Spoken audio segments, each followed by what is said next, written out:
এগুলো জানো তো আমার কালুর ছানা, কি কিউট না ওরা। ওদেরকে দিয়ে দিনটা আজকে শুরু করলাম। আজকে বেশ কুয়াশা ভরা দিন, রোদ্দুর ওঠেনি, বেশ অস্বস্তি হচ্ছে। শীতকালে একটু রোদ্দুর না উঠলে ভালো লাগে বলো তো? তো চলো আজকে মা কি কি রান্না করছে সেটা তোমাদের সাথে বলি। তো প্রথমেই আজকে উনুনে করে নিল শীতকালীন সেই পেঁয়াজকলি, আলু, ফুলকপি, গাজর, বিনস সব কিছু দিয়ে একটা ভাজা। আর ছিল গরম গরম চিকেন কষা। মায়ের হাতের এই চিকেন কষাটা খেতে আমার কিন্তু বেশ ভালো লাগে। আর শীতকালে বেশ আগুন পোয়াতে পোয়াতে এরকম উনুনের ধারে বসে মা চিকেন কষা করবে, সাথে একটু কষা মাংস খাবো। দেখি আজকে বলে দেখি। হ্যাঁ বললাম, কিন্তু দেখো মাত্র 2 পিস দিল, আর কিন্তু দিল না। ভাই যেহেতু কলেজে গেছিল তাই আমার জন্যই দিল 2 পিস।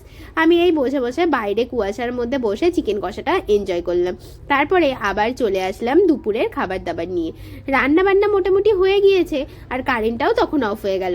তাই তাড়াতাড়ি করে খাবারটা খেয়ে নিচ্ছি। তোমাদের কেমন লাগলো?